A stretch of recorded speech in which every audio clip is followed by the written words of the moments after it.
So hello guys, welcome back to my YouTube channel accounts with Ashu. तो आज की इस वीडियो में हम स्टार्ट करेंगे फाइनेंशियल स्टेटमेंट का प्रैक्टिकल क्वेश्चन नंबर 4। तो चलिए शुरू करते हैं।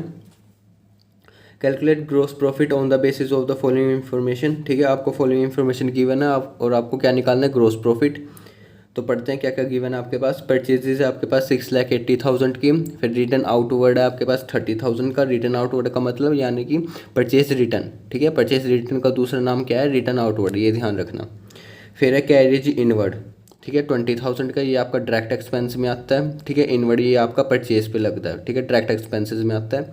फिर है कैरेज आउटवर्ड, ये आपका सेल पे लगता है 15,000 का। तो ये जो है आपका इनडायरेक्ट एक्सपेंस है। ठीक है, फिर आपके पास वेजेस 50,000 की। ठीक है, ये भी आपका डायरेक्ट एक्सपेंस है। फिर नीचे कह रहे हैं 3/4 of the goods are sold for ₹6,00,000। ठीक है, वो कह रहे हैं कि जो 3/4 गुड्स है वो हमने जो है सेल करे हैं 6,00,000 में। ठीक है, तो इस हिसाब से जो 6,00,000 है वो आपकी नेट सेल या फिर सेल मान लीजिएगी। ठीक है, यानी 3/4 गुड्स जो है आपने 6,00,000 में बेचे, इनका कहने का मतलब ये है। ठीक है, आपको सब सिर्फ ग्रॉस प्रॉफिट निकालना है।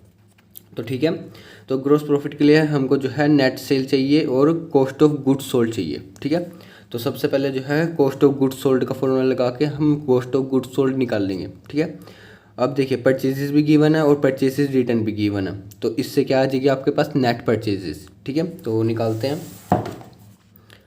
तो सबसे पहले हम जो है कॉस्ट ऑफ गुड्स सोल्ड का जो है फॉर्मूला लगा के कैलकुलेट करेंगे। तो उससे पहले जो है नेट परचेजेस निकाल लेंगे। नेट परचेजेस, इसका फॉर्मूला क्या है, is equal to purchases minus purchase return. ठीक है, यानी कि आपका रिटर्न आउटवर्ड दे रखा है तो आपका परचेज रिटर्न आ जाएगा। ठीक है, तो परचेज आपके पास 6,80,000 की, लेस करेंगे उसमें 30,000। ठीक है, तो रुपीज़ परचेज, नेट परचेज कितना आ जाएगा, 6,80,000 में से 30 गए तो ये आपका आ जाएगा 6,50,000।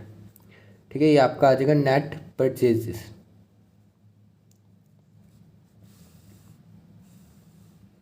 ठीक है, नेट परचेजेस के बाद आपको और इन्फॉर्मेशन क्या गिवन है, कैरेज इनवर्ड गिवन है, यानी कि आपके पास जो है डायरेक्ट एक्सपेंस है ये। ठीक है, कैरेज इनवर्ड। फिर इसके बाद वेजेस गिवन है, डायरेक्ट एक्सपेंसेस एज 50,000 और ये है आपका 20,000।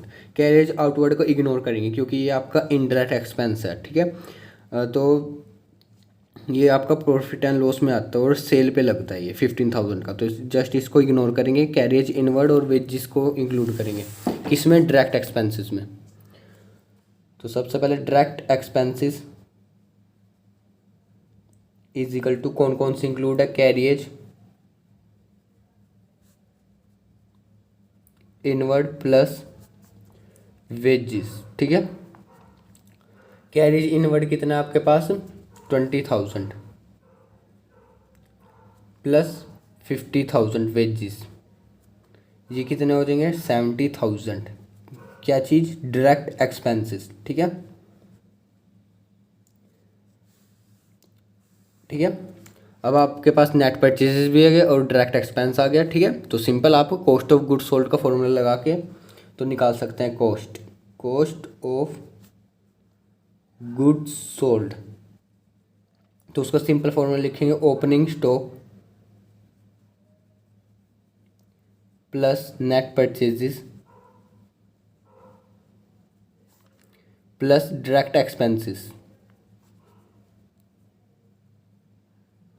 Minus closing stock. ठीक है, अब क्वेश्चन में आपके पास ना तो ओपनिंग स्टॉक है और ना ही क्लोजिंग स्टॉक है। ठीक है, तो सिंपल इसकी जगह हम 0 पुट कर देंगे। नेट परचेजेस आपको चाहिए तो अभी हमने निकाला 6,50,000। ठीक है, तभी मैंने जो है ये पहले निकाला है फॉर्मूला लगाने से पहले। ठीक है, 6,50,000 प्लस डायरेक्ट एक्सपेंसेस हमारे पास क्वेश्चन में 2 गिवन है, एक तो कैरेज इनवर्ड और एक वेजेस, तो इनको टोटल करके 70,000 आ जाएगा। फिर उसके बाद हम लेस करते हैं क्लोजिंग स्टॉक। ठीक है, ये माइनस है तो क्लोजिंग स्टॉक भी गिवन नहीं है तो जस्ट इसको 0 लिख देंगे। ठीक है, यानी कि आपके पास क्या क्या गिवन है, एक तो नेट परचेजेस और डायरेक्ट एक्सपेंसेस जो हमने अभी ऊपर निकाला है। ठीक है, अब इन दोनों को ऐड कर देंगे तो आपके पास आ जाएगा 7,20,000 ₹7,20,000 क्या आ जाएगी, कॉस्ट ऑफ गुड्स सोल्ड, यानी कि COGS। ठीक है, ये शॉर्ट फॉर्म है। ठीक है, आप पेपर में कॉस्ट ऑफ गुड्स सोल्ड पूरा लिखेंगे। ठीक है, अब क्वेश्चन में ये कह रहे हैं कि थर्ड फोर्थ गुड्स जो है आपके कितने में बेचे, 6 लाख के। तो यानी कि ये आपकी टोटल कॉस्ट आई। ठीक है, 7,20,000। तो यानी कि इसका हम जब थर्ड फोर्थ करेंगे तो थर्ड फोर्थ के हिसाब से कॉस्ट आ जाएगी। ठीक है, वो वाली जो कॉस्ट है वो आपने सेल करें 6 लाख में। ठीक है, यानी कि देखिए आपके पास जो है ये टोटल कॉस्ट है कितनी, 7,20,000। ठीक है, अब हमें थर्ड फोर्थ के हिसाब से चाहिए, यानी कि इसका हम थर्ड फोर्थ कर लेंगे। ठीक है, तो यहाँ पर हम कॉस्ट लिख देंगे थर्ड फोर्थ। ठीक है जी, 7,20,000 का थर्ड फोर्थ यानी कि 3/4 करेंगे तो ये आपके पास आ जाएगा ₹5,40,000।